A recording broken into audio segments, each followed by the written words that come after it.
Thank you, gentlemen. Some really useful stuff there, which I know people appreciated. So, with all this demand for change, shifting external factors and new priorities in hygiene and compliance, where do we go next as an industry? I've experienced some monumental shifts in the 50 years I've spent in this profession, because as the world of work changes, so must we. But which way forward? Our next speaker poses that very question, with a talk entitled, Do We Need to Change the Conversation Around FM? It's the Managing Director of Corporate from ENGIE.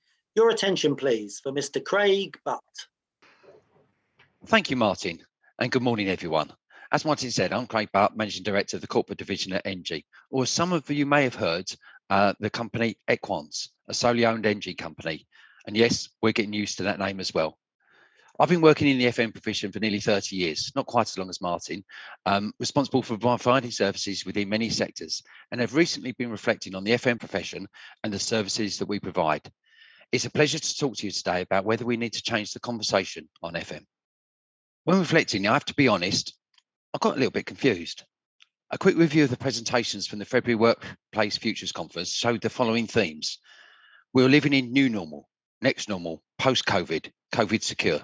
We're supporting hybrid normal, hybrid workspace, smart working, new workplace, and we need to be more customer-centric or people-centric, human-centric, worker-centric. It's fair to say it's been a hell of an 18 months as a country and as a profession. The impact of the COVID pandemic has many impacts on all of us as individuals, as society, and especially our profession as we continue to provide essential frontline services. We're still in the pandemic and everyone, governments, clients, and us as individuals are all feeling our way out of it. The pandemic has also accelerated the use of IT in all of our lives, be it shopping, streaming, gaming for the younger generation, or as a facilitation for more flexible working. It has impacted all organisations and sectors, offices, retail, entertainment, and sports. So what does this mean for our profession? So are we confused?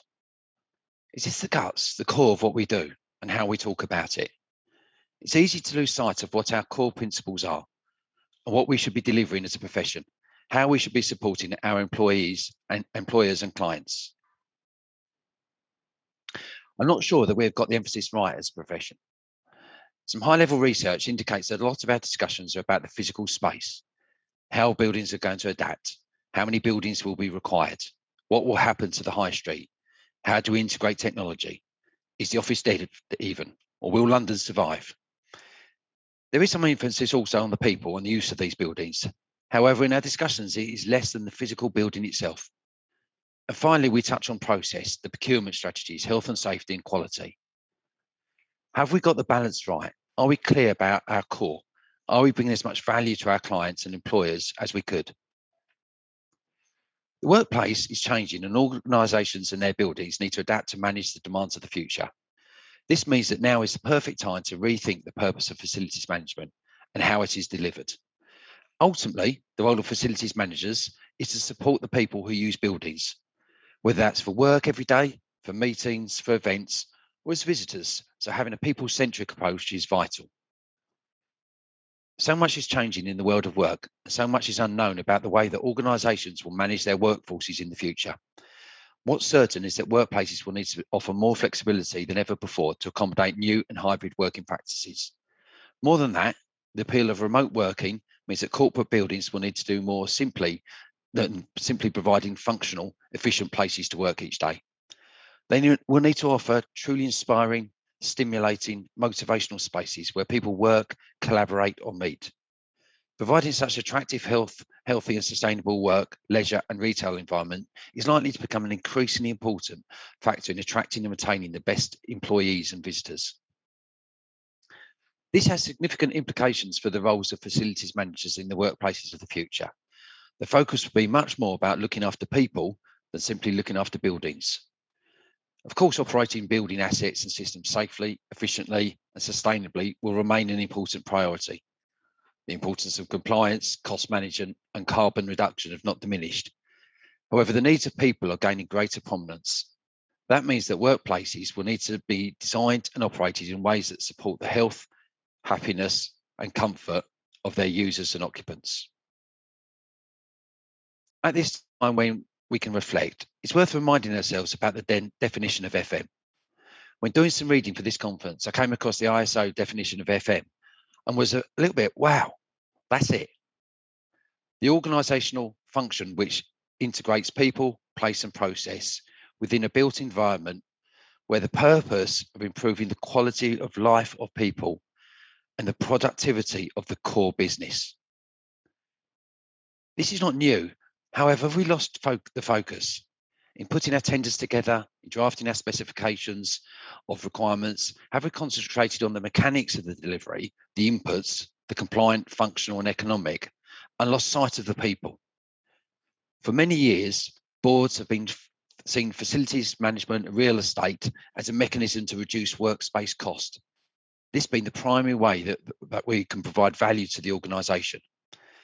As businesses seek to contend with a bewildering array of challenges such as uncertain economic projections, terrorism, global warming, legal changes, worldwide pandemics, the search for leverage and competitive advantage is relentless. More is being demanded of the assets. I think the good news is that more is actually possible.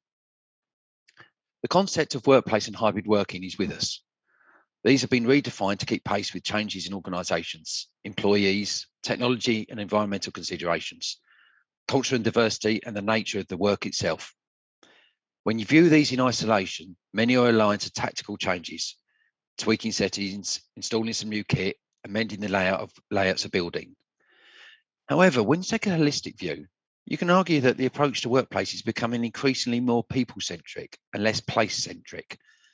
This opens the debate that a workplace or a destination can be utilised as a strategic business tool. You start to consider the wider role and value that we can bring. I think what jumps off the page to me is the phrase purpose of improving the quality of life of people. For people, this can mean the users of a building, the office workers, clients, guests. In retail, it could mean the shoppers, for entertainments, the audiences, and for sports, the fans. It also means our teams, our operatives that provide those facilities that we deliver. And also to improve the productivity of the core business. How often when designing services, responding to tenders, do we really consider how we can improve the core productivity of the core business? This does not mean be cheap, deliver the basics at lowest cost. This means how can our services directly impact the core business? How can we make their core business, their reason for being, better? Should we be discussing a move from volume-based to value-based business? I have to admit, I'm a little concerned. We all know and understand Maslow's hierarchy of needs, even if it is contested that it needs updating to encompass connectivity, well, at least for the millennials and Generation Z. I think if any of you have or know teenagers, I'm sure you'll understand that without Wi-Fi, Netflix, the world isn't worth living in. So the importance of that is there. I would suggest that as a profession, we've been concentrating on our impact on the physical and safety, the hygiene needs. At the Workplace Futures Conference in February, Rob Harris spoke about the age of unreal estate, from castles to condominiums. The modern workplace, we're moving from the 1980s up to sort of 2020 digital age, where the workplace was about agile, connectivity, data, flexible, and the PC leaving the building, supported by technologies such as the cloud, email, internet, mobile, laptop, and social media. And now from the 2020 onwards, we're looking at where network will be the central focus, where the office workplace would support and supplement the home workplace. It would need to fulfill other requirements, people's needs, a place where knowledge is distributed and exchanged, a hub where people meet. It's available on demand, has great service, and provides social interaction with peers, colleagues, clients, and customers.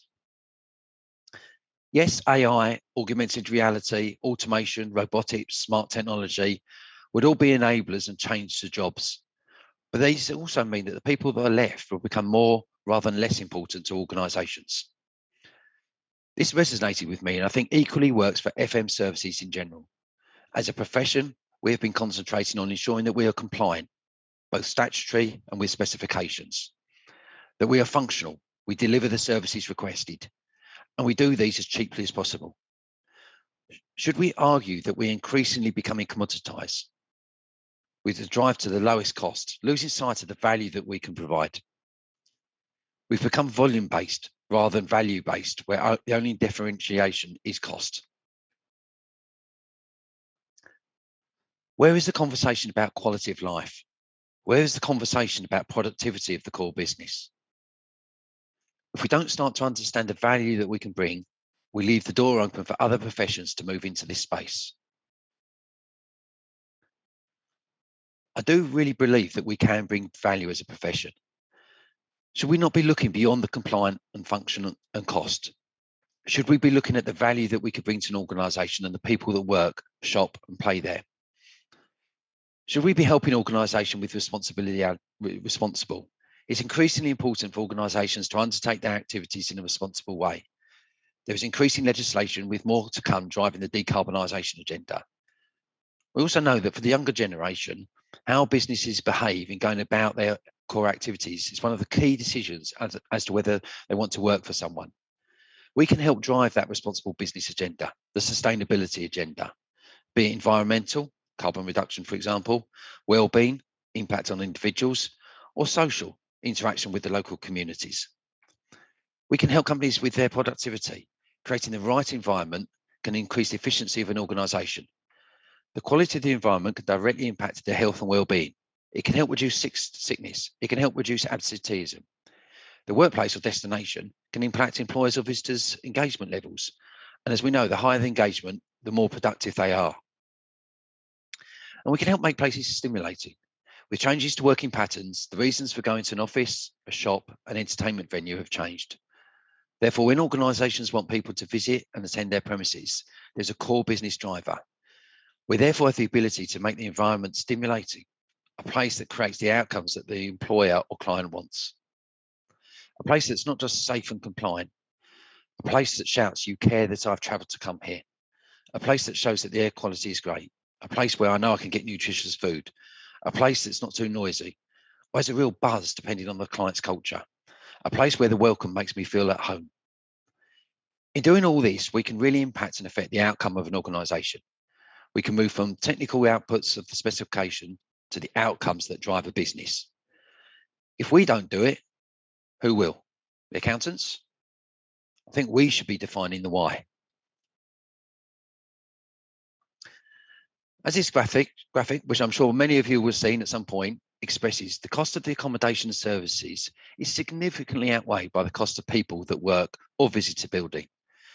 If we can make the 95% cost base more productive, more engaged, healthier, we can move the dial on productivity. That brings real value to an organisation, far beyond the cost of our FM services. We can bring a value that aligns with the organisation's strategy. So if we agree with this hypothesis, what do we need to change to adapt, to move from an output to an outcomes service delivery? I believe there are four key fundamentals. Understanding the outcomes that are required, the procurement or the specification of services, really put the people as centric to our thinking, and the ability to really measure performance. So the outcomes, the need to understand. We need to understand what a client's strategy is. Fundamental for us is to understand why organisations want to bring people to a building, be it offices, retail, leisure, etc. What is their key purpose of bringing people to that location? This question draws us nearer to the organisation, their key goals.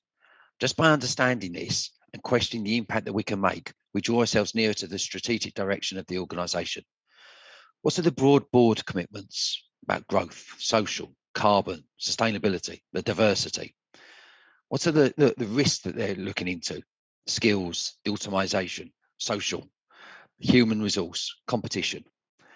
And what is the culture, the strategic people policies? By entering into these discussions, we can start to understand the strategic drivers, the risks that they are facing into. How can we impact these over the short, medium, and longer term? With this knowledge, we can start to test how services can be designed to impact the outcomes. It enables us to identify and find solutions that drive value rather than just a reduction in cost. I had an interesting example of this when we used to do some work for an insurance company. We measured a lot of the user experience, and there was a big drive from the CEO to ensure that the user experience was improved on all their buildings, apart from one. Didn't quite really realize it at the time, but the CEO for one particular building made it clear that yes, it had to be compliant and it had to be clean, but he wasn't overly concerned around the customer experience. And in fact, was happy if the experience wasn't great. In the fullness of time, we realized that he was actually closing that building, and we were able to help with attrition because there was an increase in attrition, people moving to other premises and other organizations that were providing better services. We were strategically aligned.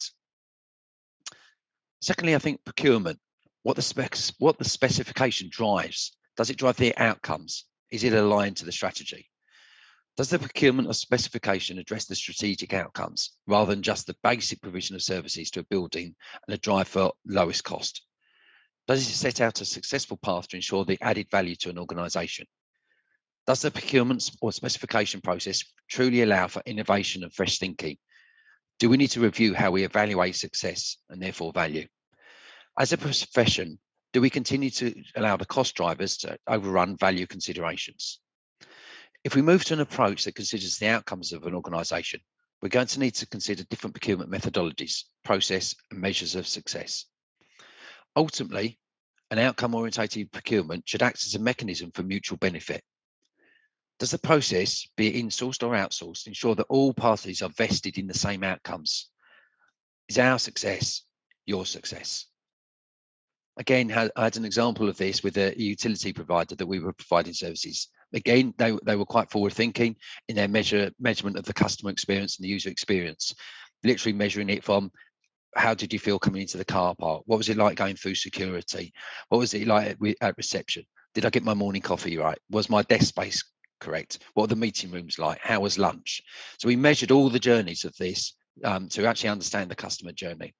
But what was really interesting is that the client's FM team, their bonuses were measured on our measurement of the user experience. We were absolutely vested in each other's success. And the people. It is often forgotten that services are provided, whether in-house or outsourced. We are the custodians of the staff that provide those services. In an outsourced model, 2P usually applies, and therefore either in-house or outsourced, there is little movement of labour. With the current skill shortages, requirements for different skills, more technology enablement, different behaviours, ageing workforces, we should be talking with organisations how our management of the next period can help address these issues over the medium and longer term. We also have an impact on the users of the building, the 85% cost base we talked about earlier. There's much research that underpins the argument that the environment impacts the well-being and engagement of building users. If we agree that this is important to a client, we can determine how we adapt our services to make a positive impact on the users of the building, improve the customer user experience. We will hear about WELL later in this conference. As an accreditation, they seek to address and measure many of the leading measures that enhance or impact our well-being. At ENGIE, we've certainly noted recently more clients are beginning to really think about the impact of services on their staff, and therefore, and looking at different accreditations, and WELL is definitely part of that. So if we look at people's well-being, we also impact the productivity, the available hours, the quality and the output of those hours.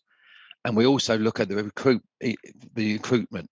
We help with the attractiveness of the organisation and the environment, the social well-being and the sustainability agenda. So as a profession, as we return to the workplace, as we recover from the pandemic, as we start to shape and get used to the new normal, we have the opportunity as a profession to change the conversation. We need to get back to the fundamentals, whether direct delivery or outsourced. We need to reassess where we are in an organisation, what value we can bring. If we don't, we'll remain in the lowest base of Maslow's hierarchy of needs. By thinking about using these principles, we have a real opportunity to return to the basics of facilities management, to improve the quality of life of people and to improve the productivity of the core business. Thank you for your time.